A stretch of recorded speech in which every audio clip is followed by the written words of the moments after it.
আচ্ছা, তাহলে শুরু করি। আজকে আমরা আগের ক্লাসের কন্টিনিউয়েশন হিসেবে দেখব। লক্ষ্য করে দেখবে আগের ক্লাসটায় আমরা ডিসকাস করেছিলাম যে আমরা কিছু কিছু ক্ষেত্রে স্পেসিফিক কতগুলো সিচুয়েশন ধরে সেখানে নার্নস ইকুয়েশনের অ্যাপ্লিকেশন আমরা কিভাবে করব। আজকে আমরা নার্নস ইকুয়েশনের এই আরেকটা সিচুয়েশনকে আমরা দেখব, যেটা আমরা একটু হালকা করে হলেও আমরা আগে একবার কথাটা বলেছি।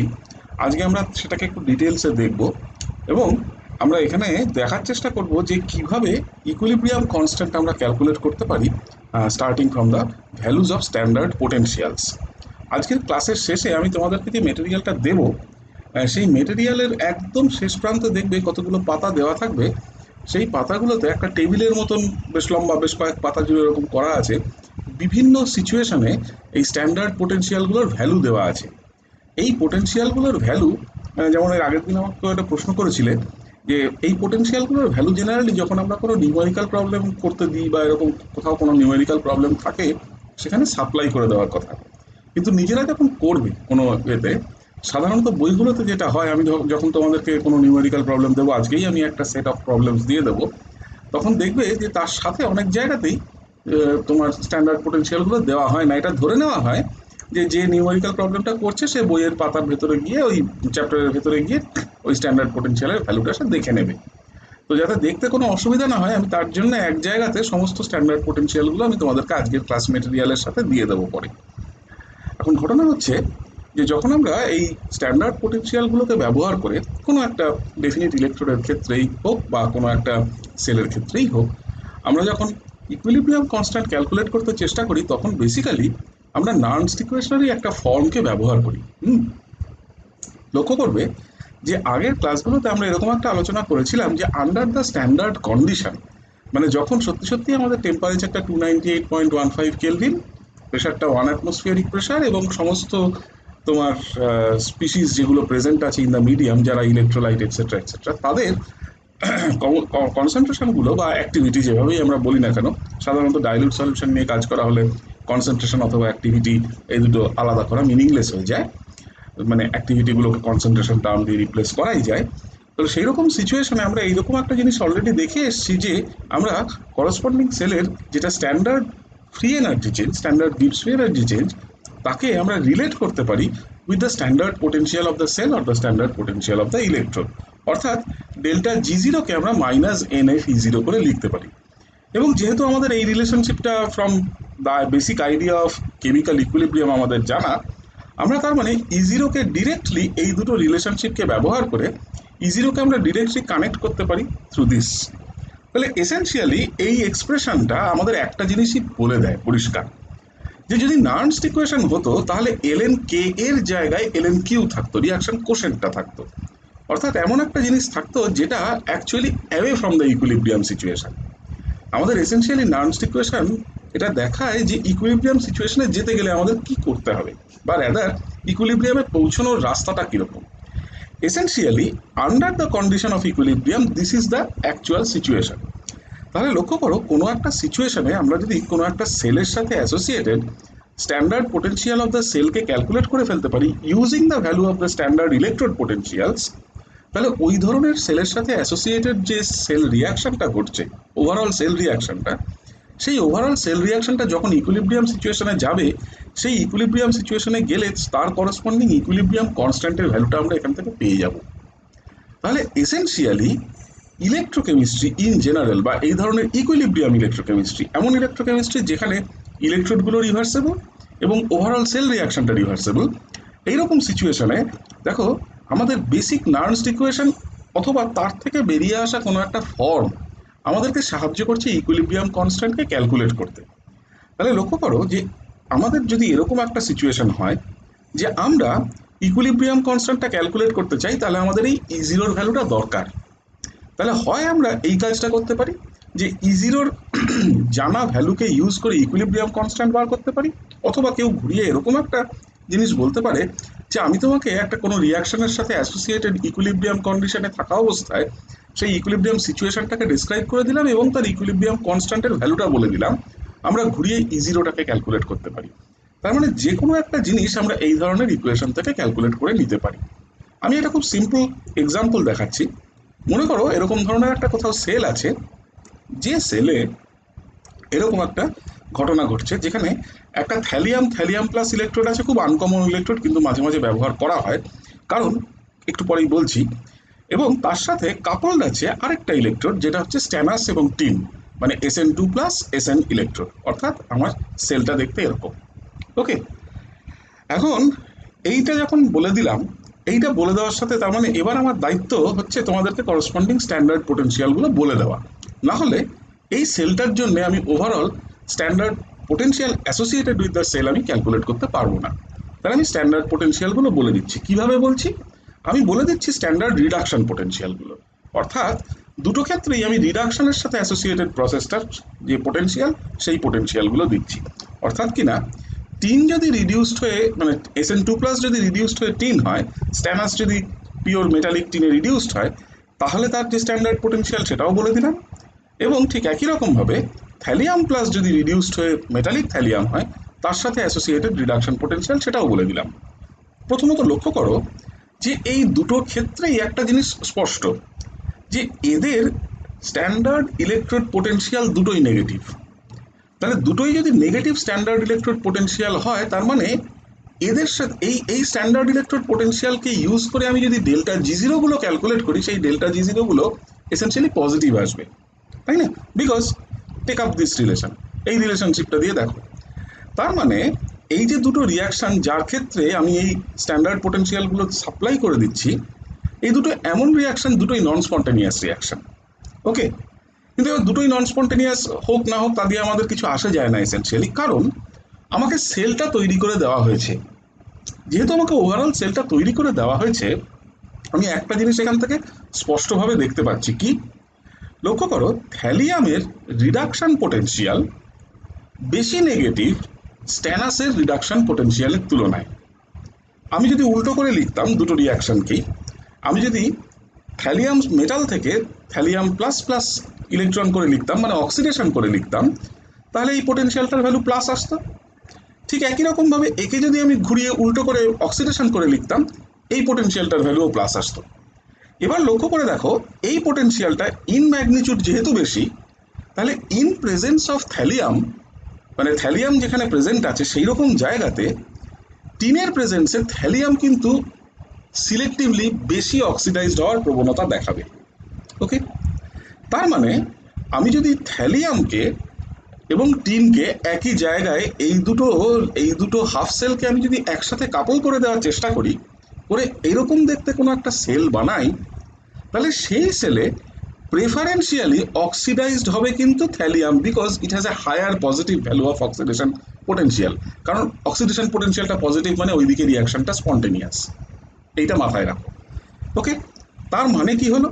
তার মানে এইখানে যেভাবে সেলটা লেখা আছে, সেই সেলটাতে আমার সত্যি সত্যি এই থ্যালিয়াম থ্যালিয়াম প্লাস ইলেকট্রোডটা সত্যি সত্যি অ্যানোড, কারণ ও প্রেফারেন্সিয়ালি অক্সিডাইজড হবে ইনা ইনা কিরকম ভাবে, in a manner which is spontaneous. কারণ এই থ্যালিয়াম থেকে থ্যালিয়াম প্লাস হওয়ার যে পদ্ধতিটা, মানে অক্সিডেশনটা, সেই অক্সিডেশনের সাথে অ্যাসোসিয়েটেড পোটেনশিয়ালটা হচ্ছে +0.3385 ভোল্ট।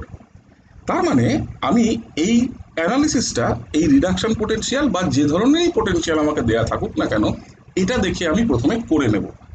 যেই মুহূর্তে আমি এই জিনিসটা দেখে এই অ্যানালিসিসটা করে নেব, ইমিডিয়েটলি আমার একটা জিনিস ঘটবে। কি ঘটবে?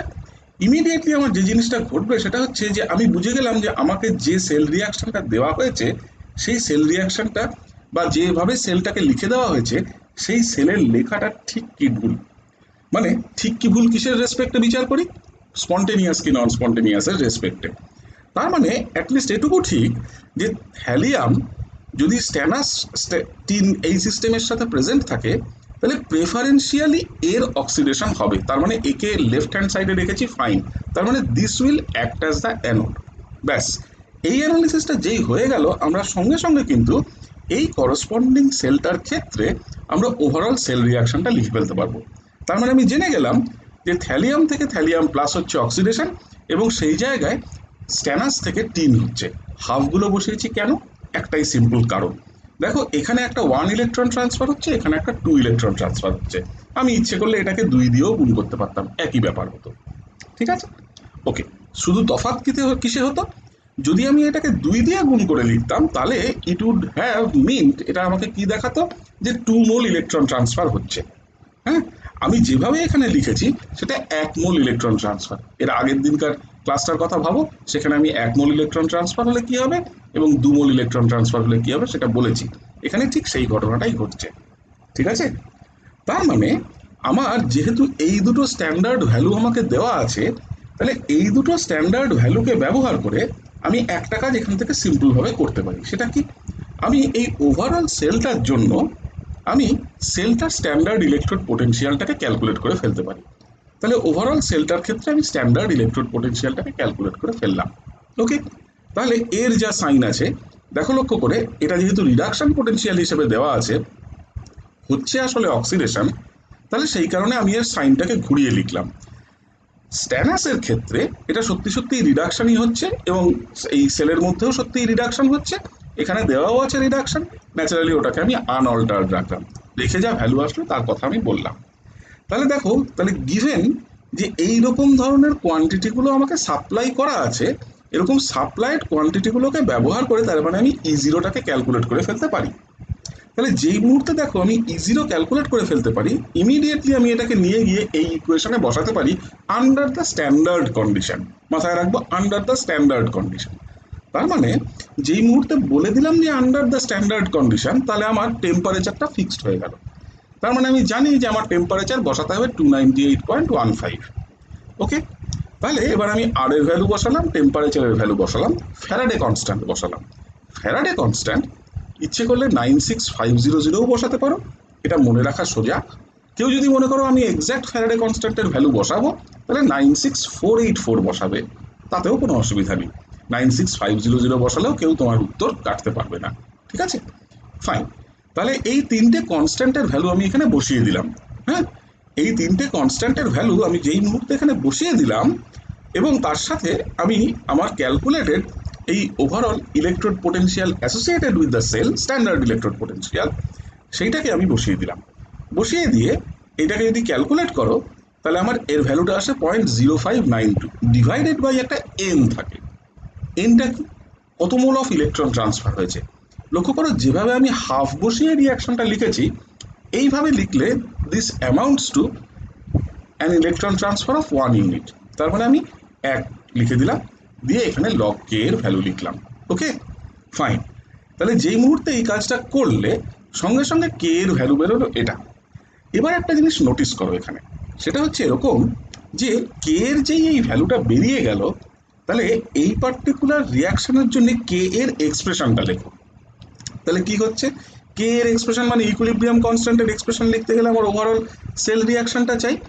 ওভারঅল সেল রিয়াকশনে দেখো বাকি যে দুটো স্পিসিস আছে যেগুলো সলিড, সেই সলিড স্পিসিসগুলোতে পিওর বলে ইউনিট অ্যাক্টিভিটিতে এক্সিস্ট করছে, এদের অ্যাক্টিভিটি নিয়ে ভাবার কিছু নেই। যারা সলিউশনে আছে, কে কে সলিউশনে আছে দেখো, প্রোডাক্ট সাইডে সলিউশনে আছে থ্যালিয়াম প্লাস, রিয়াক্ট্যান্ট সাইডে সলিউশনে আছে SN2 প্লাস।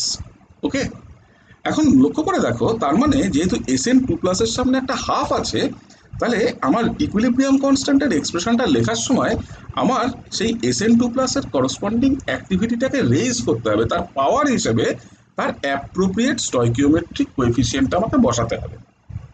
ঠিক আছে, তাহলে আমি অ্যাপ্রোপ্রিয়েট স্টয়কিওমেট্রিক কোএফিসিয়েন্টটা বসিয়ে দিলাম। হ্যাঁ, বসিয়ে দিয়ে আমি কে এর করসপন্ডিং এক্সপ্রেশনটা লিখলাম।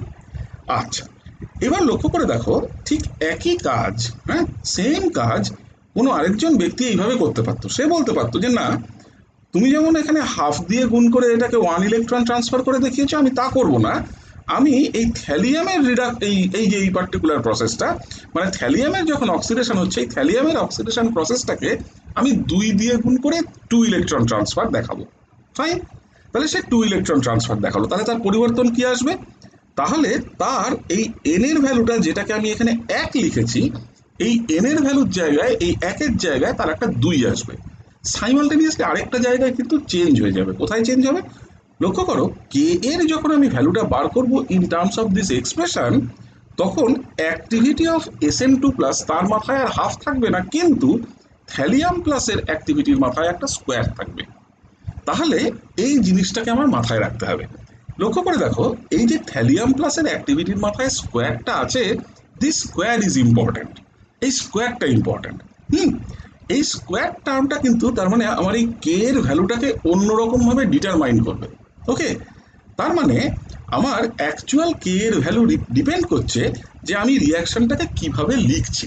এখন ঘটনাটা কি, তার মানে কে এর এই যে ভ্যালুটা আমি পাচ্ছি, এই কে এর এই ভ্যালুটা কি দিয়ে ডিটারমাইন হচ্ছে একটু ভাবো শুধু। লক্ষ্য করে দেখো, এখানে যে আমি অ্যাক্টিভিটি টার্মগুলো বসিয়েছি, এই অ্যাক্টিভিটি টার্মগুলো কারা? এই অ্যাক্টিভিটি টার্মগুলো কোন activity? These are the activity terms which appear at the condition of equilibrium. এটা কিন্তু যে কোনো অ্যাক্টিভিটি নয়। আমি যে কনসেন্ট্রেশন বা যে সলিউশন নিয়ে আমি স্টার্ট করেছিলাম তার তখন যে অ্যাক্টিভিটি ছিল সেই অ্যাক্টিভিটি কিন্তু এগুলো নয়। These are the equilibrium values of the activities. Okay, আমি যে অ্যাক্টিভিটি নিয়ে শুরু করেছিলাম সেই অ্যাক্টিভিটিতে তার তুলনায় এই অ্যাক্টিভিটির ভ্যালুগুলো কিন্তু আলাদা। কেমিক্যাল ইকুইলিব্রিয়ামের কথাটা একটু ভেবে দেখো। দিজ আর নাথিং বাট আমি যখনই কোনো একটা ইকুইলিব্রিয়াম কনস্ট্যান্ট হিসেবে রিয়াকশন কোশেন্টটাকে লিখি, তখন কিন্তু আমরা সেখানে তার ইকুইলিব্রিয়াম কনসেন্ট্রেশনগুলোকে ব্যবহার করি। ঠিক একই লজিকে তার মানে আমি যখন তার অ্যাক্টিভিটি টার্মগুলোকে এখানে ব্যবহার করছি, তাহলে these activities are essentially equilibrium activities. এই অ্যাক্টিভিটিগুলো তার মানে ইকুইলিব্রিয়াম অ্যাক্টিভিটি। তার মানে আমার একটা জিনিস এখান থেকে স্পষ্ট যে আমি যদি এরকম কোনো একটা সিচুয়েশনে কোনো একটা স্ট্যানাস আয়ন আছে এরকম কোনো একটা সলিউশনের মধ্যে আমি যদি থ্যালিয়াম অ্যাড করে দিই, ওকে, থ্যালিয়াম যদি আমি অ্যাড করে দিই, মেটালিক থ্যালিয়াম, তাহলে কি হবে? Metallic thallium will preferentially oxidise itself. মানে মেটালিক থ্যালিয়াম কি করবে, ও নিজের ইলেকট্রনটা ছেড়ে দেবে।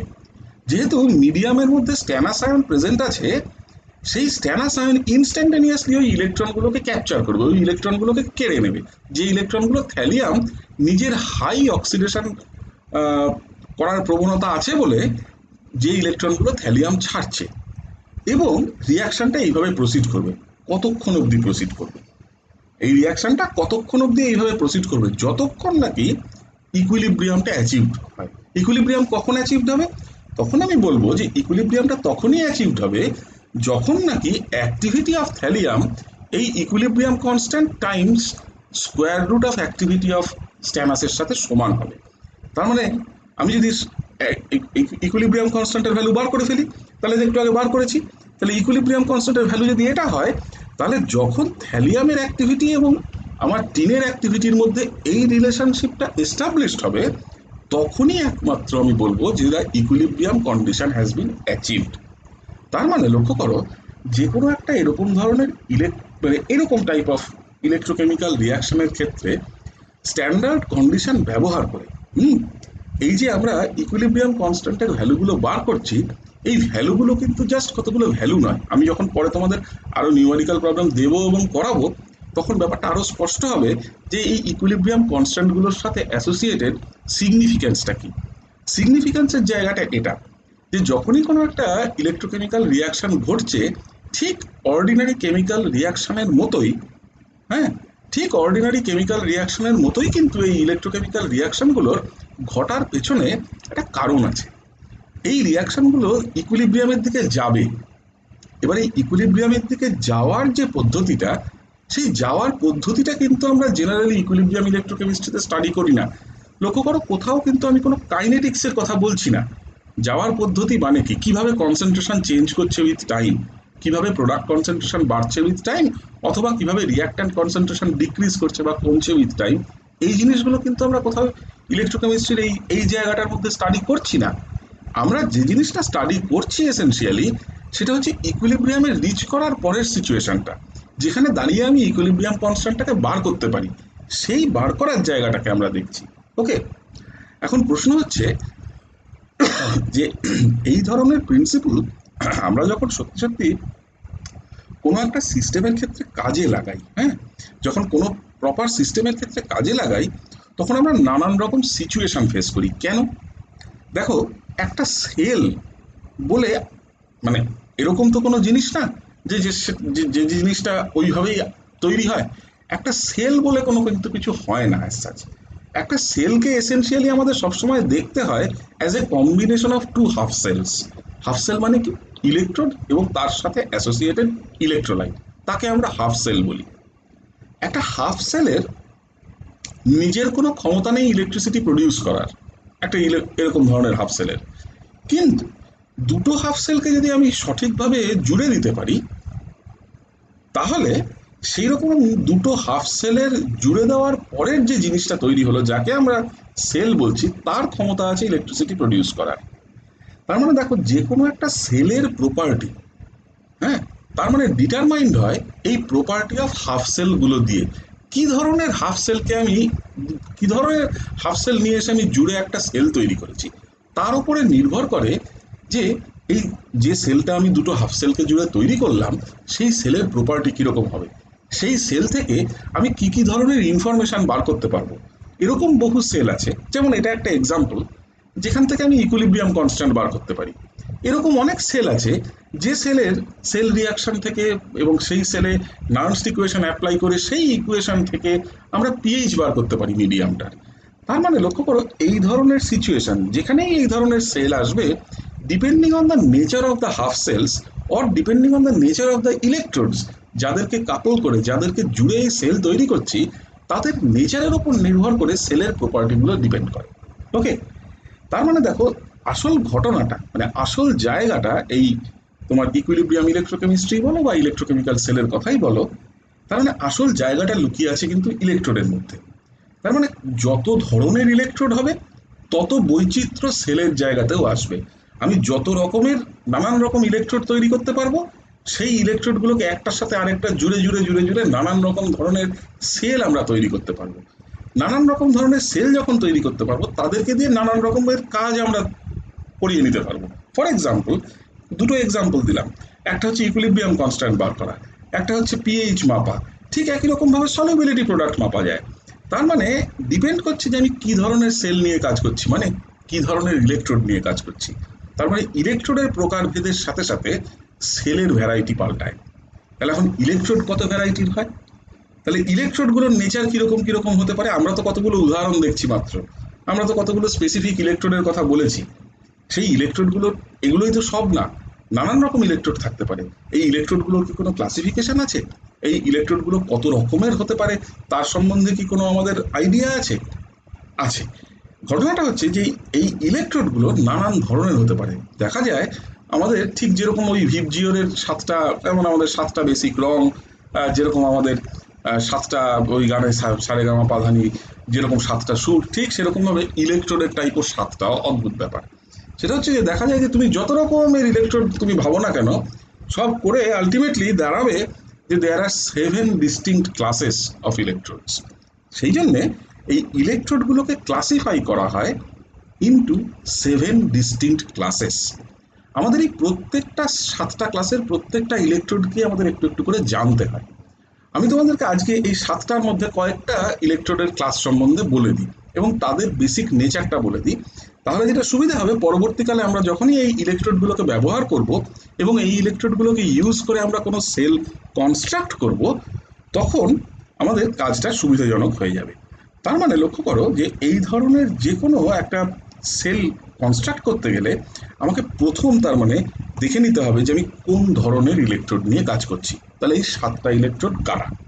তাহলে প্রথম, এদের যদি আমি ব্রডলি ক্লাসিফাই করি, তারপর আমি একটা একটা করে ইলেকট্রোডের নেচারের মধ্যে গিয়ে গিয়ে আলাদা আলাদা করে ডিসকাস করে দিচ্ছি।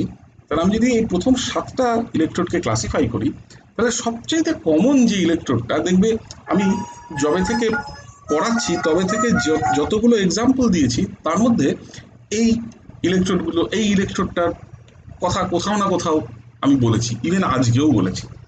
সবচেয়ে সিম্পল যে ইলেকট্রোডটা আমরা দেখি সেটা হচ্ছে মেটাল মেটাল আয়ন ইলেকট্রোড। এই যে এক্ষুনি এক্সাম্পল দিলাম, ধরো এই যে for example thallium, thallium plus, metal metal ion.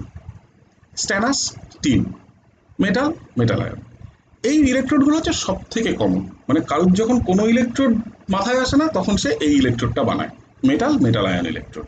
ওকে, দ্বিতীয় ইলেকট্রোডগুলোকে আমরা বলি অ্যামালগাম ইলেকট্রোডস। অ্যামালগাম ইলেকট্রোড মানেই যখনই দেখবে যে অ্যামালগাম কথাটা আছে, তখনই বুঝে নেবে মার্কারির ব্যবহার হয়েছে। অ্যামালগাম কথাটা না হলে আসতো না, আমি বলবো অ্যামালগাম কেন তৈরি করা হয়। আচ্ছা, তৃতীয় ইলেকট্রোডটা একটু আনকমন, এদেরকে আমরা বলি নন মেটাল নন গ্যাস ইলেকট্রোড। আমি ডিটেলসে বলবো। চতুর্থ ইলেকট্রোডটাকে আমরা বলি গ্যাস ইলেকট্রোড। এর সম্বন্ধে আমরা পড়েছি, standard hydrogen electrode is a very good gas electrode, এটা একটা ভালো example. Metal insoluble salt electrode, এর উদাহরণ আমরা দেখব। তার সাথে ঠিক একই রকম দেখতে মেটাল ইনসলিউবল অক্সাইড ইলেকট্রোড এবং লাস্টলি অক্সিডেশন রিডাকশন ইলেকট্রোড।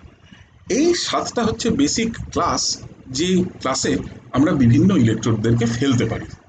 ঠিক আছে, তাহলে আমরা একটা একটা করে এই ধরনের ইলেকট্রোড সম্বন্ধে একটা ব্রিফ ধারণা আমরা তৈরি করে নিই। প্রথম তাহলে আসি যেটা সবচাইতে common electrode, metal ion electrode. আমি মোটামুটি তোমাদেরকে যে মেটেরিয়ালটা দেব সেই মেটেরিয়ালে আমি মোটামুটি একটা চলনসই করে ব্যাপারটাকে লিখে দেব, যাতে তোমাদের এটা পড়ে কাজটা হয়ে যায়। তাহলে মেটাল আয়ন ইলেকট্রোড এক্ষুনি উদাহরণ হিসেবে দিলাম, যে নানান রকম ইলেকট্রোড ব্যবহার করছি শুরুর থেকে, দেখবে ক্যাডমিয়াম 2+, কপার 2+, কপার, হ্যাঁ, এই যে আজকে করলাম থ্যালিয়াম প্লাস, এটসেট্রা, বহু এরকম আছে। তার মানে এই ধরনের ইলেকট্রোডের সবচেয়ে বড় জিনিস হচ্ছে যে মেটালটা তুমি সিলেক্ট করবে সেই মেটালটারই করসপন্ডিং আয়নটাকে তোমার ইলেকট্রোলাইটে রাখতে হবে। তার মানে আমি যদি ভাবো যে আমি যদি এরকম ভাবে ভাবি যে আমি একটা কপার 2+ ইলেকট্রোড নিয়েছি, তার মানে আমি স্পষ্ট করে দিলাম যে আমার মেটালের পাথটা, মেটালের ইলেকট্রোডটা হচ্ছে কপার মেটালের তৈরি, এবং যে ইলেকট্রোলাইট সলিউশনটা নিয়েছি সেটা হয়তো বা কপার সালফেট। তার মানে এইরকম ভাবে যদি আমি একটা হাফ সেল তৈরি করি যেখানে একটা কপারের পাথ ডোবানো আছে in a solution of copper sulphate, this will be a good example of A metal ion electrode. ঠিক আছে, তাহলে এরকম যে কোনো হার্ড মেটাল তাকে আমরা ব্যবহার করতে পারি এরকম মেটাল আয়ন ইলেকট্রোড ইউজ করার, মানে তৈরি করার জন্য। হ্যাঁ, আমি যদি ইন জেনারেল তাদের রিয়াকশনগুলো লিখি তাহলে কি হবে, আমি যদি অক্সিডেশন করে লিখি, উল্টো করেও লিখতে পারতাম, তাহলে এমটা যদি মেটাল আয়ন হয়, সে যদি এরকম কোনো একটা পজিটিভ মানে ক্যাটায়ন একটা মিডিয়ামে ফার্নিশ করে বাই রিলিজিং এন ইলেকট্রনস, তাহলে এর সাথে করসপন্ডিং যে আমার ইলেকট্রোডের পোটেনশিয়াল হবে সেটা আমি নার্নস্ট ইকুয়েশনকে এইভাবে লিখবো। হুম, এই ধরনের ইলেকট্রোডগুলোর সবচেয়ে ব্যবহারের সুবিধে হচ্ছে, কেন এই ইলেকট্রোডগুলো এত কমন, তার কারণটা হচ্ছে যে এই ধরনের ইলেকট্রোডগুলো তৈরি করা খুব সোজা।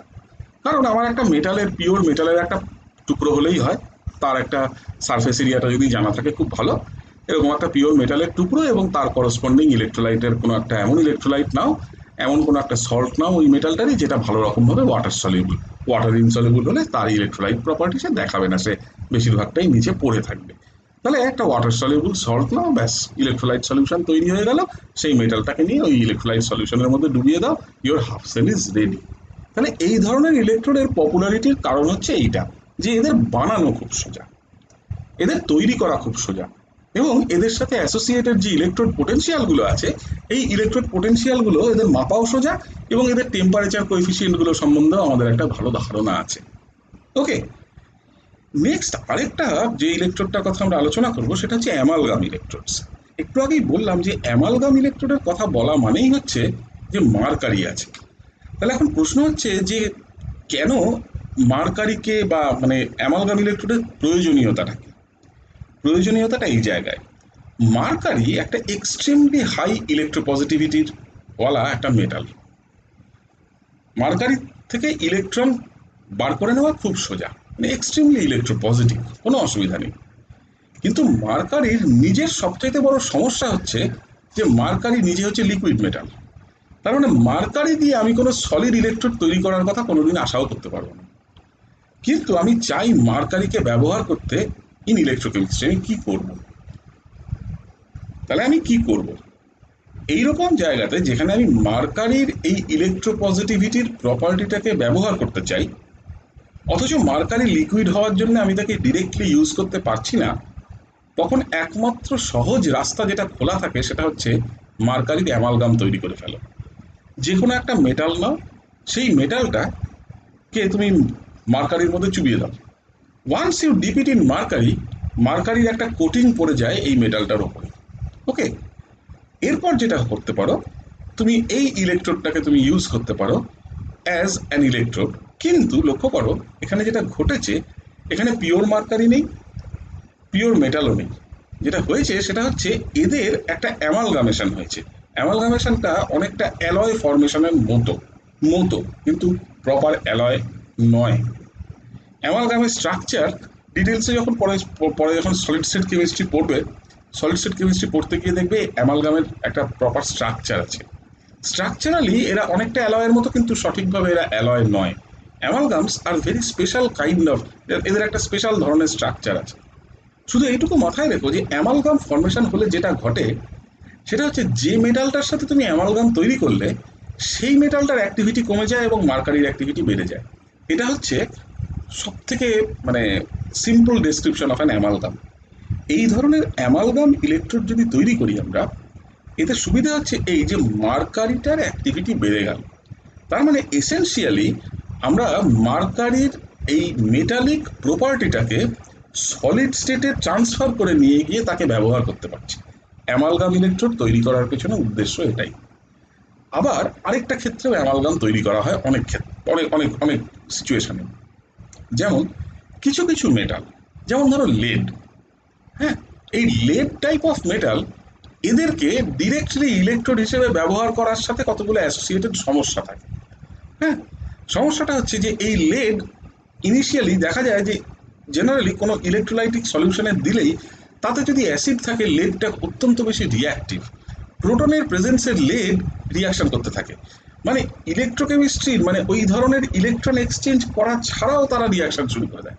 এবার খুব হাইলি রিয়াক্টিভ কোনো মেটাল যদি আমার থাকে, সেরকম হাইলি রিয়াক্টিভ মেটাল হলে তাকে ইলেকট্রোড হিসেবে ব্যবহার করার মুশকিল হচ্ছে যে ইলেকট্রোডটা অত্যন্ত তাড়াতাড়ি ক্ষয় হয়। তাহলে ওই রকম ধরনের সিচুয়েশনে তাকে ব্যবহার করাটা খুব মুশকিল। তাহলে এই টাইপ অফ মেটালের তুমি যদি খানিকটা ক্ষয় রোধ করতে চাও, তাহলে সঙ্গে সঙ্গে এর উপরে একটা কোটিং ফেলে দাও। কিরকম কোটিং? সিম্পল, এমন একটা জিনিসের কোটিং ফেলো যে নিজে মেটাল, কে? চলো মার্কারির কোটিং করে দাও। তাহলে যে কোনো এরকম হাইলি রিয়াক্টিভ মেটালকে তার অ্যাক্টিভিটিটাকে কমানোর জন্য, তার এই রিয়াক্টিভ নেচারটাকে সাপ্রেস করার জন্য, একটু কমিয়ে দেওয়ার জন্য আমরা অনেক সময় এরকম অ্যামালগাম ইলেকট্রোড তৈরি করে থাকি। তাহলে এই ধরনের অ্যামালগাম ইলেকট্রোডের এটা হচ্ছে বেসিক ইউটিলিটি। হ্যাঁ, কিছু কিছু ক্ষেত্রে এই ধরনের অ্যামালগাম ইলেকট্রোড আমরা তোমার বিভিন্ন ধরনের সিচুয়েশনে ব্যবহার করি। কিছু কিছু মেটাল আছে, এমন মেটাল যেমন ধরো যেগুলো খুব সফট, অথবা যেগুলো extremely reactive to water. Sodium, sodium জলে দিলে কি হয় তোমরা জানো। এবার আমি চাই একটা সোডিয়াম কে ইউজ করে আমি তার কোনো একটা এরকম একটা কোনো ইলেকট্রোড বানাতে, কি করব? সোডিয়ামের অ্যামালগাম তৈরি করে ফেলো। সোডিয়াম, পটাশিয়াম, ক্যালসিয়াম, এই টাইপের হাইলি রিয়াক্টিভ মেটাল যেগুলো অ্যাকুয়াস সলিউশনে এমনি এমনি ছেড়ে দেওয়ার কথা ভাবাই যায় না, সেই রকম ধরনের মেটালগুলোকে নিয়ে আমরা জেনারেলি কিন্তু অ্যামালগাম ইলেকট্রোড কমনলি তৈরি করে থাকি। এবার এই ধরনের যে অ্যামালগাম ইলেকট্রোড আমরা তৈরি করি, এই অ্যামালগাম ইলেকট্রোডের সাথে অ্যাসোসিয়েটেড ইলেকট্রোড পোটেনশিয়ালকেও ঠিক আমরা একই রকমভাবে মাপি। ফর এক্সাম্পল, আমি যদি একটা খুব কংক্রিট এক্সাম্পল দিই, আমি লেডের এক্সাম্পলটাই দিচ্ছি। যেখানে ধরো আমি একটা লেড অ্যামালগাম ইলেকট্রোড তৈরি করেছি, কিভাবে রিপ্রেজেন্ট করব? লেড অ্যামালগাম ইলেকট্রোডটাকে রিপ্রেজেন্ট করা হয় যে কোনো অ্যামালগাম ইলেকট্রোড। এটা হচ্ছে সেই মেটালটা যার তুমি অ্যামালগাম তৈরি করলে। তাহলে আমার যদি কোনো একটা মেটাল থাকে এন, তাকে আমি এখানে লিখব, ব্র্যাকেটে যদি মার্কারি দিয়ে দিই, তার মানে এটা বোঝা গেল যে this is an amalgam electrode. Okay, তার মানে this is such an electrode যেখানে আমার ওই পার্টিকুলার মেটালটাকে ডিপ করা হয়েছে, ডুবিয়ে দেওয়া হয়েছে ইন মার্কারি, ডুবিয়ে তুলে নেওয়া হয়েছে, মার্কারির কোটিং পড়ে গেছে, ব্যাস, অ্যামালগামেশন হ্যাজ টেকেন প্লেস, আমার এই ইলেকট্রোডটা তৈরি হয়েছে। এখন কি হলো, লেড যেহেতু বললাম যে এক্সট্রিমলি হাইলি রিঅ্যাক্টিভ, এবার কি হলো, এই অ্যামালগামেশন হওয়ার ফলে লেডের অ্যাক্টিভিটি খানিকটা কমে গেল। এই জলের মধ্যে ডিরেক্টলি মানে অ্যাকুয়াস সলিউশনে গিয়ে ডিরেক্টলি অতটা কোরোসিভ প্রপার্টি, অতটা রিঅ্যাক্টিভিটি সে দেখাবে না। এবার তাহলে কি হবে, এবার আমি করলাম কি, এইরকম কোনো একটা লেড অ্যামালগাম ইলেকট্রোড তৈরি করলাম, তাকে একটা ধরো লেড 2+ মানে প্লাম্বাস আয়ন, সোজা কথায় লেড 2+ আয়নের সলিউশনে আমি ডুবিয়ে দিলাম, ধরো লেড ক্লোরাইড সলিউশনে রেখে দিলাম। এই লেড অ্যামালগাম এবং Pb2+, এই ইলেকট্রোডটার নেচারটা অনেকটা কিন্তু সেই মেটাল আয়ন ইলেকট্রোডের মতো, শুধু তফাৎ কোথায়? পিওর লেড যদি হতো, আমি এই পিওর লেড দিয়ে এরকম ধরনের কোনো ইলেকট্রোডকে আমি প্র্যাকটিক্যাল পারপাসে ব্যবহারই করতে পারতাম না। আমার ব্যবহার করার আগেই জলের মধ্যে অ্যাকুয়াস সলিউশনে ডোবালেই ওটা ক্ষয়প্রাপ্ত হতো। তার মানে সুবিধের জায়গাটা এইখানে তৈরি হলো যে আমি যেই মুহূর্তকে অ্যামালগামেশন করে ফেললাম, তাহলে আমি লেডের প্রপার্টিটাকে মানে লেডটাকে আমি ব্যবহার করতে পারছি। কেন ব্যবহার করতে পারছি? একটু আগেই বললাম যে যে মেটালের তুমি অ্যামালগাম তৈরি করছো সেই মেটালের রিঅ্যাক্টিভিটিটাকে খানিকটা কমিয়ে দেয় মার্কারির রিঅ্যাক্টিভিটিটা বেড়ে যায়। এবার এই জায়গাতে আমি তার মানে ইচ্ছে করলে লেডের রিঅ্যাক্টিভিটিটা এখানে খানিকটা কমিয়ে দিতে পারলাম, কমিয়ে দিয়ে আমি একটা ইলেকট্রোড তৈরি করতে পারলাম, যে ইলেকট্রোডটা আমি বেশ কিছুদিন ইউজ করতে পারবো। এবারে ওর রিয়াকশন তুমি যদি দেখো, ফর এক্সাম্পল আমি সব রিয়াকশন যেহেতু অক্সিডেশন দিয়ে দেখাচ্ছি, এর ক্ষেত্রেও অক্সিডেশন প্রসেসটাই দেখাই। তাহলে লেড অ্যামালগাম যদি লেড 2+ আয়ন হয়, দুটো ইলেকট্রন ছেড়ে দিয়ে, আমি তার করসপন্ডিং তোমার ইলেকট্রোড পোটেনশিয়াল বার করবো ইউজিং দ্য নার্নস্ট ইকুয়েশন। ওকে, এবং আমি সেই ইলেকট্রোড পোটেনশিয়াল বার করে আমি তার থেকে করসপন্ডিং যা যা কোয়ান্টিটি বার করার আমি সেটাকে ইউজ করবো এইভাবে। তার মানে লক্ষ্য করো, এই প্রত্যেকটা ইলেকট্রোড নিজের মধ্যে স্বতন্ত্রভাবে এরকম একটা করে সিস্টেম, কিন্তু এরা এরা একটা স্বতন্ত্র সিস্টেমের মতন। এই রিলেশনশিপটার দিকে একটু তাকাও, লক্ষ্য করে দেখো এই রিলেশনশিপটাতে আমি যেটা এখানে লিখেছি, এখানে আমি কিন্তু এই ডিনোমিনেটরটাতে অ্যাক্টিভিটি অফ লেডটা আমি রেখেছি। কেন অ্যাক্টিভিটি অফ লেড আমি রেখেছি? বিকজ লক্ষ্য করে দেখো এখানে lead is not in its pure state, তাই না? দেখে মনে হচ্ছে যে লেডটা যেন পিওর লেড, আমি কিন্তু পিওর লেড নিইনি, আমি এখানে লেড নিয়েছি lead in the form of amalgam. তার মানে এখানে আমার এই রিয়াকশনটার দিকে তাকাও, এখানে যে লেফট হ্যান্ড সাইডে যে রিয়াক্ট্যান্ট হিসেবে যেটা আছে, that is not pure lead. তার মানে আমি কখনোই এই কথাটা এখানে বলতে পারবো না যে এটা এই অ্যাক্টিভিটি অফ লেডটা ইজ 1। বলতে তখনই পারতাম যদি নাকি এটা পিওর লেড থাকতো। পিওর লেড থাকলে আমি বলতাম যে হ্যাঁ, since it is a pure species, তাহলে it exists under the condition of unit activity. এটা আমি এখানে বলতে পারছি না, কারণ আমি অ্যামালগামেশন করেছি। তাহলে এই ক্ষেত্রে আমার এখানে এই activity of metallic lead in the amalgam এটা আমার কাজে লাগছে, কিন্তু তাহলে সেই কারণে এটাকে আমি কিন্তু 1 বসাতে পারবো না। ওকে, তাহলে এই ধরনের যে কোনো একটা expression for the electrode potential of an amalgam electrode, এখানে এই লেড অ্যামালগামের একটা উদাহরণ মাত্র, তাহলে এইরকম ধরনের যে কোনো ইলেকট্রোড পোটেনশিয়ালের এক্সপ্রেশনকে একটু ভিন্নভাবেও লেখা যেতে পারে, কোনো অসুবিধা নেই। এটাকে ভিন্নভাবে লিখতে গেলে আমাকে যেটা করতে হবে, এই টার্মগুলোকে একটু আলাদা করে দিতে হবে। কীরকমভাবে আলাদা করবো দেখো, সিম্পলি এই এলএন এর ভেতরে যে টার্মটা আছে সামথিং বাই সামথিং আছে, এই দুটো টার্মকে ভেঙে দাও, দুটো টার্মকে ভেঙে আলাদা করে দাও। অর্থাৎ আমার এইটা যদি অরিজিনাল ইকুয়েশন হয়ে থাকে, এই ইকুয়েশনটাকে আমি একটু ভেঙে লিখছি। একটা টার্ম লিখছি -RT/2F ln activity of Pb2+, আরেকটা দেখো মাইনাস সাইন আছে, ln of 1 activity of Pb আসতো, তাহলে 1 মানে হচ্ছে টু দ্য পাওয়ার -1, তার মানে এটাকে প্লাস করে দিয়ে একটা টার্ম লিখি। তার মানে এই দুটো টার্মকে আমি আলাদা করে দিলাম। একটা টার্ম যেটা -RT/2F ln activity of lead +2, সেটা আমি আলাদা রাখলাম, এবং এই টার্মটাকে আমি এর সাথে জুড়ে দিলাম। হ্যাঁ, এই যে এই দুটো টার্মের যোগফল, এটা কি লক্ষ্য করো তো, this is nothing but this is the standard reduction potential বা অক্সিডেশন পোটেনশিয়াল, অক্সিডেশন রিয়াকশন করে লিখেছি, মানে স্ট্যান্ডার্ড ইলেকট্রোড পোটেনশিয়াল যদি পিওর লেড থাকতো তবে দেওয়া হতো।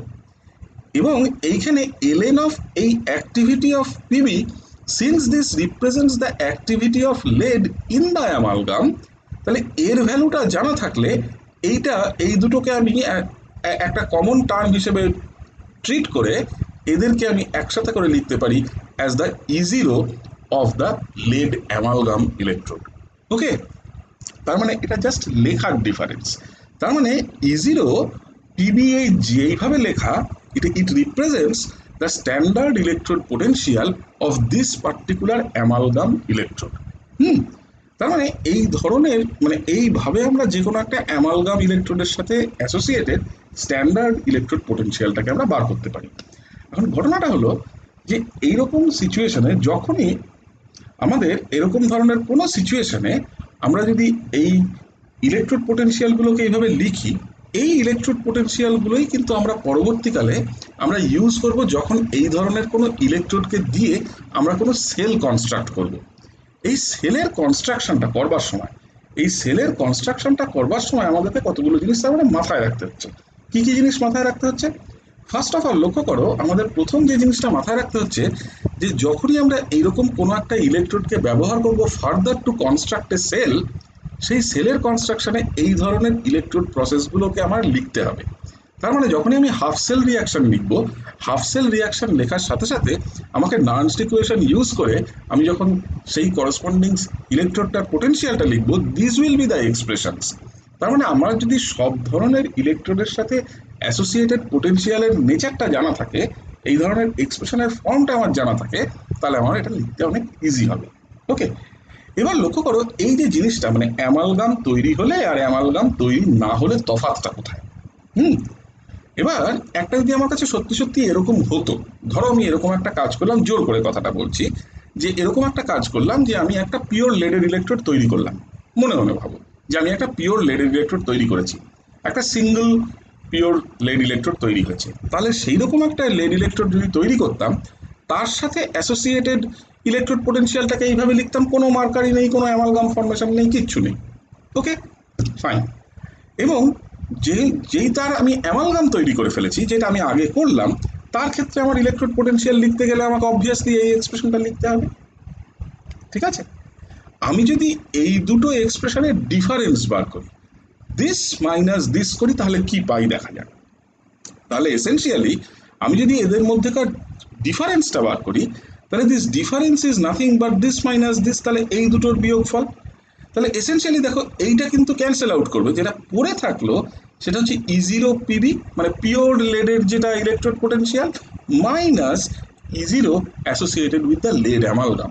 তার মানে অ্যামালগামেশন হলে ইন জেনারেল, তার মানে অ্যামালগামেশন হলে তার ইলেকট্রোড পোটেনশিয়াল যে পাল্টে যাবে, তার ইলেকট্রোড পোটেনশিয়াল যে চেঞ্জ করবে, এটা বলাই বাহুল্য। ওকে, এইবার তাহলে নেক্সট ইলেকট্রোডটার দিকে যাওয়া যাক। এই যে নেক্সট ইলেকট্রোডটার কথা বলছি, এই নেক্সট ইলেকট্রোডটা খুব রেয়ার এক ধরনের ইলেকট্রোড। এই ইলেকট্রোডটা আমি বলবো না যে ব্যবহার করা হয় না, কিন্তু খুব কম ক্ষেত্রে ব্যবহার করা হয়। হয়তো ধরো আমি তোমাদেরকে যদি এখানে মানে বিভিন্ন রকমভাবে প্রবলেম করানো, প্রবলেম দেওয়া, এইসবের মধ্যে যদি আমি 20টা প্রবলেম দিই, হয়তো দেখা যাবে যে এই 20টা প্রবলেমের মধ্যে মোটে একটা প্রবলেমে এই ধরনের ইলেকট্রোডের কথা আসছে, বেশি কোথাও এটা কাজে লাগে না, খুব আনকমন ইলেকট্রোড। এই ধরনের ইলেকট্রোডকে আমরা বলি নন মেটাল নন গ্যাস ইলেকট্রোড। এমন কিছু স্পিসিস যারা সলিড কিন্তু তারা মেটাল নয় এবং তারা গ্যাসও নয়, তারা সলিড কিন্তু তাদেরকে ইলেকট্রোড হিসেবে ব্যবহার করা হয়। এরকম একটা ক্লাসিক এক্সাম্পল হচ্ছে আয়োডিন। লক্ষ্য করে দেখবে আমরা যখন সলিড মানে আমরা যখন ল্যাবরেটরিতে টিপিক্যালি আয়োডিন দেখি, কিভাবে দেখি, দেখবে আমাদের ল্যাবরেটরিতে যখন আয়োডিন থাকে একটা কাঁচের বোতলের মধ্যে রাখা থাকে, কাঁচের বোতলটা কালার্ড একটা বোতল, হ্যাঁ ওই খয়েরি খয়েরি রঙের কালার্ড বোতলগুলো, ওরকম একটা কাঁচের বোতলের মধ্যে রাখা থাকে, এবং সেই আয়োডিনটাকে আমরা তার গায়ে যে লেভেলটা মারা থাকে সেই লেভেলটার গায়ে লেখা থাকে রিসাবলাইমড আয়োডিন। হুম এবার এটা কিন্তু একটা সলিড ফর্মে থাকে। এই ধরনের সলিড কিছু মেটেরিয়াল যারা মেটাল নয় কিন্তু তাদের এরকম রেডক্স প্রপার্টি আছে, এদেরকে সুইটেবলি খুব কেয়ারের সাথে খুব সাবধানতার সাথে এদেরকে ইলেকট্রোড বানাতে ব্যবহার করা যায়। এই আয়োডিনটা একটা খুব ক্লাসিক এক্সাম্পল। এই আয়োডিনের এরকম ধরনের একটা ইলেকট্রোড তৈরি করা হয় যেখানে ইলেকট্রিক কন্ট্যাক্টটাকে মেনটেন করা হয় by means of some metal which is inert in nature. Inert মানে এরা inert with respect to chemical reaction. কিরকম, যে এমন একটা মেটাল যেটা খুব হার্ড, খুব শক্ত, খুব সফট কোনো মেটাল নয়, সোডিয়াম টোডিয়াম নিলে হবে না, প্রচণ্ড রিয়াক্টিভ মেটাল। বা আমি যদি বলি আয়রন, আয়রন নিলেও হবে না, আয়রনেরও রিয়াক্টিভিটি যথেষ্ট হাই। হ্যাঁ, অ্যাসিড মিডিয়ামে আয়রন ঝপাঝপ রিয়াকশন করতে থাকে। তার মানে এমন কোনো একটা মেটাল সিলেক্ট করতে হবে যে মেটালটা রিলেটিভলি ইনার্ট, মানে যে মেটালটা ঝট করে কোনো একটা মিডিয়ামে নিজে কোরোশন হবে না, ক্ষয়প্রাপ্ত হবে না বা সে রিয়াকশন করবে না। কিরকম মেটাল? সবচেয়ে কমন এরকম মেটাল হচ্ছে প্ল্যাটিনাম। ওই প্ল্যাটিনাম মেটালের সাহায্য নিয়ে এইরকম ধরনের ইলেকট্রোডকে তৈরি করা হয়। হ্যাঁ, যেটা করা হয় এরকম, যেটা তোমার একটা কি বলবো মানে একটা কন্টেনারের মধ্যে, একটা কন্টেনারের মধ্যে এই পিওর যেটা যে যে নন মেটালটাকে আমি নিচ্ছি, যার কথা আমি বলছি, যেমন ধরো আয়োডিন, তাকে রাখা হয়, নিয়ে একটা প্ল্যাটিনামের রড বা একটা প্ল্যাটিনামের তার মধ্যে ডুবিয়ে দেওয়া হয়। হয় কি, এই যে নন মেটালটা ফর এক্সাম্পল আয়োডিন, ওর একটা খুব সিম্পল ইন্টারেস্টিং প্রপার্টি আছে কি, iodine can reduce itself to form iodide. আমরা এই প্রপার্টিটাকে ইউজ করি। এখন প্রশ্ন হচ্ছে যে আয়োডিন তো অ্যাকচুয়ালি গুঁড়ো গুঁড়ো জিনিস, সলিড কিন্তু গুঁড়ো গুঁড়ো। এবার তাহলে এই যে আয়োডিন যে ইলেকট্রন ক্যাপচার করে রিডিউসড হয়ে আয়োডাইড হলো, এই এই এই ইলেকট্রন ক্যাপচারটা সে কোথা থেকে করবে, সেইটার জন্য এই প্ল্যাটিনামটাকে ব্যবহার করা হয়। কিন্তু আসলে ঘটনাটা ঘটাচ্ছে কিন্তু আয়োডিন। তাহলে এই ধরনের ইলেকট্রোড আমরা যেমন আয়োডিন দিয়ে তৈরি করতে পারি, আরেকটা লিকুইড এরকম নন মেটাল আছে যেটা হচ্ছে ব্রোমিন। ব্রোমিনকেও এরকম প্ল্যাটিনামের মধ্যে ডুবিয়ে দিয়ে এরকম ধরনের ইলেকট্রোড তৈরি করা যায়, but these are very uncommon electrodes, এবং আমরা এদেরকে সচরাচর বা সহজে আমরা এই ধরনের ইলেকট্রোডকে কিন্তু ব্যবহার জেনারেল ক্ষেত্রে করি না। নেক্সট যে ক্লাস অফ ইলেকট্রোডের কথা বলবো সেই ইলেকট্রোডগুলো হচ্ছে গ্যাস ইলেকট্রোড। গ্যাস ইলেকট্রোড সম্বন্ধে আমি তোমাদের ডিটেলস অলরেডি বলেছি যখন স্ট্যান্ডার্ড হাইড্রোজেন ইলেকট্রোড পড়িয়েছি। এই ইলেকট্রোড সম্বন্ধে আলাদা করে নতুন করে কিছু বলার নেই, আমি শুধু কয়েকটা জিনিস এখানে বলবো। যখন স্ট্যান্ডার্ড হাইড্রোজেন ইলেকট্রোড পড়েছি আমরা, স্ট্যান্ডার্ড হাইড্রোজেন ইলেকট্রোড পড়ার সময় আমরা ডিটেলসে নার্নস্ট ইকুয়েশনটা জানতাম না। আমরা এখন শুধু একটা জিনিস জানি, সেটা হচ্ছে যে নার্নস্ট ইকুয়েশনটা আমাদের এখন জানা। আমরা জানি যে নার্নস্ট ইকুয়েশনকে কিরকম ভাবে ব্যবহার করা সম্ভব। এখন লক্ষ্য করো এই স্ট্যান্ডার্ড হাইড্রোজেন ইলেকট্রোডের ক্ষেত্রেও কতগুলো জিনিস বলার। প্রথমত হচ্ছে দেখো, স্ট্যান্ডার্ড হাইড্রোজেন ইলেকট্রোড, বা আমি যদি জেনারেলি হাইড্রোজেন ইলেকট্রোড বলি, না হলেও সেটা স্ট্যান্ডার্ড, ধরো সেটা স্ট্যান্ডার্ড স্টেটে নেই, আমি যদি জেনারেলি যে কোনো এরকম গ্যাস ইলেকট্রোডের কথা বলি, এই গ্যাস ইলেকট্রোডগুলো খুব কমনলি ব্যবহার করা হয়, কিন্তু এর সাথে এটাও মাথায় রাখতে হয় যে এই গ্যাস ইলেকট্রোডগুলো কিন্তু ব্যবহার করা আন্ডার অর্ডিনারি ল্যাবরেটরি কন্ডিশনস বেশ কঠিন। এই কারণে আন্ডার অর্ডিনারি ল্যাবরেটরি কন্ডিশনস এই গ্যাস ইলেকট্রোডগুলোকে ব্যবহার করা কঠিন। তার যেটা মেজর কারণ, সেই মেজর কারণটা কিন্তু খুব সিম্পল। যে কোনো এই ধরনের গ্যাস ইলেকট্রোডকে ব্যবহার করতে গেলে একটা কোনো মেটাল সারফেসের ওপরে একটা কোনো গ্যাসকে, যদি আমি হাইড্রোজেন ইলেকট্রোড ব্যবহার করি তাহলে হাইড্রোজেন গ্যাসকে, যদি আমি ক্লোরিন ইলেকট্রোড ইউজ করি তাহলে ক্লোরিন গ্যাসকে, যদি আমি অক্সিজেন ইলেকট্রোড ব্যবহার করতে চাই তাহলে অক্সিজেন গ্যাসকে, এদেরকে একটা ফিক্সড প্রেসারে বাবল করতে হয়। এই যে পদ্ধতিটা, এই যে মানে তোমার এক্সপেরিমেন্টাল যে সেট আপটা, যে কোনো একটা ইলেকট্রোড সারফেসের ওপরে একটা নির্দিষ্ট প্রেসারে আমি একটা গ্যাসকে, একটা পিওর গ্যাসকে বাবল করব, এইটা একটা সাধারণ মানের ল্যাবরেটরিতে করাটা কিন্তু একটু মুশকিলের। যে কারণে আমরা সচরাচর এই ধরনের গ্যাস ইলেকট্রোডের ব্যবহার ল্যাবরেটরি ফ্রেমে আজকের দিনে খুব একটা করি না। কিন্তু এই গ্যাস ইলেকট্রোডগুলোর একটা ইউটিলিটি আছে, সেটা হচ্ছে এই গ্যাস ইলেকট্রোডগুলো যদি কেউ কনস্ট্রাক্ট করতে পারে ঠিকভাবে, এই গ্যাস ইলেকট্রোডগুলোর সাথে অ্যাসোসিয়েটেড পোটেনশিয়ালগুলো খুব ইজিলি মাপা যায়। এই জায়গাতে কতগুলো জিনিস, ছোট ছোট জিনিস বলারও আছে। আবার ধরো এই গ্যাস ইলেকট্রোড ইউজ করলে, এই গ্যাস ইলেকট্রোড বিশেষ করে হাইড্রোজেন ইলেকট্রোড যদি ব্যবহার করা হয়, এই হাইড্রোজেন ইলেকট্রোড ইউজ করলে this can actually give us an idea about the pH of the solution. কি করে দেখা যায়? তাহলে আমি যদি নর্মাল একটা হাইড্রোজেন ইলেকট্রোডের কথা বলি, তাহলে তার করসপন্ডিং ফান্ডামেন্টাল রিয়াকশন হচ্ছে এটা। যদি আমি তোমার অক্সিডেশনের মতো করে দেখাই, তাহলে একটা জিনিস সিম্পল, আমি এখানে লক্ষ্য করে দেখো অ্যাক্টিভিটির জায়গায় প্রেশার দিয়ে লিখছি, কারণ আমার একদম ফিক্সড একটা প্রেশারে কাজটা করছি, এবং আমি অ্যাক্টিভিটিকে অ্যাজ অ্যান অ্যাপ্রক্সিমেশন কিন্তু আমি প্রেশার দিয়ে রিপ্লেস করেছি। আইডিয়ালি অ্যাক্টিভিটিও লেখা উচিত ছিল না, আইডিয়ালি আমার লেখা উচিত ছিল ফুগাসিটি। আমি ফুগাসিটিকে প্রেশার দিয়ে সোজা কথায় রিপ্লেস করলাম। ওকে, তাহলে এইরকম ধরনের একটা ইলেকট্রোড প্রসেসের সাথে অ্যাসোসিয়েটেড যে নার্নস্ট ইকুয়েশনটা ফর দ্য ইলেকট্রোড পোটেনশিয়াল, সেটাকে যদি আমি লিখি, তাহলে হাইড্রোজেন ইলেকট্রোডের জন্য করসপন্ডিং নার্নস্ট ইকুয়েশনের চেহারা দাঁড়ালো এটা। ওকে, এবার লক্ষ্য করো আমার এই জায়গাটা এই কারণে গুরুত্বপূর্ণ হয়ে যায়, এবং যে কারণে গ্যাস ইলেকট্রোডগুলো ব্যবহার করাতে মানুষ হেজিটেট করে, সেটা হচ্ছে এই যে লক্ষ্য করো এরকম একটা টার্ম থাকা, মানে এলএন এর ডিনোমিনেটরে প্রেশার অফ যে গ্যাসটা আমি ব্যবহার করছি, আমাদের ক্ষেত্রে হাইড্রোজেন, তার প্রেশারের স্কোয়ার রুট। আমি সামান্যতম যদি এই গ্যাস প্রেশারে আমার ভুল হয়, তাহলে কিন্তু এই জিনিসটা পাল্টাবে। এই জিনিসটা পাল্টে যাওয়া মানে আমি যা এখান থেকে যা ক্যালকুলেট করছি সব গন্ডগোলের হয়ে গেল। ওকে, এইবার কেউ যদি এই জিনিসটাকে এনশিওর করতে পারে যে সে ফিক্সড প্রেশারে কাজ করছে, তাহলে তার কোনো অসুবিধা নেই, কোনো সমস্যা নেই। তাহলে আমি যদি ধরে নিই যে আমি এনশিওর করলাম যে আমি ফিক্সড প্রেশারে কাজ করছি, এবং আমি বলে দিলাম যে আমার প্রেশার কত, আমি পুরো ব্যাপারটাকে সিম্পলিফাই করতে চাইলাম। আমি বললাম যে দেখো আমি কোনো জটিলতা রাখতে চাই না, আমি বলে দিচ্ছি যে আমি যে প্রেশারে হাইড্রোজেন গ্যাসটাকে বাবল করছি on the platinised platinum electrode, platinised platinum electrode কাকে বলে আমি স্ট্যান্ডার্ড হাইড্রোজেন ইলেকট্রোড পড়ানোর সময় বলেছি, তাহলে আমি বলে দিচ্ছি স্পেসিফিক্যালি যে আমি 1 অ্যাটমসফিয়ারিক প্রেশারে আমি এটাকে ব্যবহার করছি। তাহলে যদি আমি প্রেশার অফ দ্য হাইড্রোজেনকে বলে দিই 1 অ্যাটমসফিয়ার, তাহলে আমার এই LN of this term goes to 0, মিটে গেল। তাহলে এই এন্টায়ার, এই গোটা টার্মটা এখানে থাকলো না। এবং যেই মুহূর্তে আমি এই কথাটা বলেছি এবং স্ট্যান্ডার্ড কন্ডিশনে, তাহলে E0 for this is zero, এটা তো আমরা ধরেই নিই, এটা যেহেতু জিরো, তার মানে আমার যে টার্মটা পড়ে থাকলো শুধু সেটা হচ্ছে এইটুকু। তার মানে লক্ষ্য করো, এই ধরনের ইলেকট্রোডের সাথে অ্যাসোসিয়েটেড ইলেকট্রোড পোটেনশিয়াল, এটা একটা খুব ইন্টারেস্টিং জিনিস। কেন? এই minus of L N activity of H প্লাসটাকে নিয়ে নাও, নিয়ে ওটাকে পিএইচ করে দাও। তাহলে দেখো, এইরকম ধরনের কোনো একটা হাইড্রোজেন গ্যাস ইলেকট্রোডের সাথে associated electrode potential is a direct relationship for the pH of the medium. তার মানে আমি সলিউশনের পিএইচ এস্টিমেশন করার জন্য যখন খুশি এরকম ধরনের একটা ইলেকট্রোডকে ব্যবহার করতে পারি। ওকে, তার মানে এই ধরনের গ্যাস ইলেকট্রোডের ইউটিলিটি হচ্ছে এই জায়গাতে, যে ইনডিরেক্ট ইউটিলিটি, মানে আমি চাইলে এদেরকে একটু ঘুর পথে ব্যবহার করতে পারি টু এস্টিমেট সার্টেন থিংস। কি কি জিনিস আমি ইউজ করতে পারি? আমি এদেরকে এরকম ধরনের পিএইচ মাপার মতন কোনো একটা কাজে ব্যবহার করতে পারি। দেখো, তার মানে তিনটে জিনিস দেখলাম। একটা এরকম সিচুয়েশন দেখলাম যা দিয়ে আমি ইকুইলিব্রিয়াম কনস্ট্যান্ট মাপছি। এরকম সিচুয়েশন হতে পারে যেখানে আমি পিএইচ মাপছি।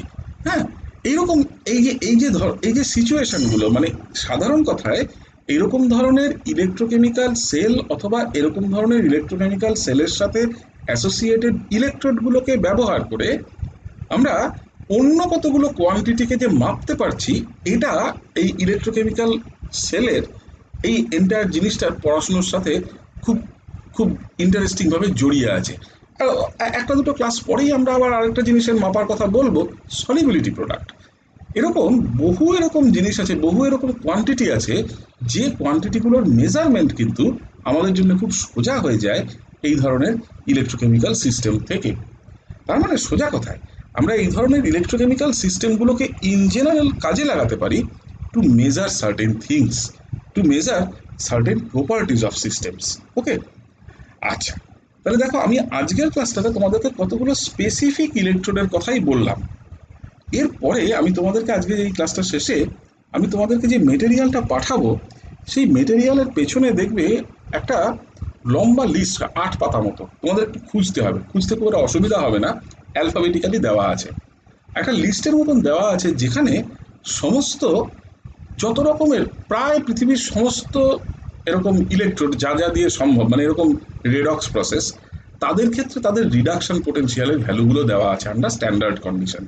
মানে সোজা কথায় স্ট্যান্ডার্ড রিডাকশন পোটেনশিয়াল দেওয়া আছে।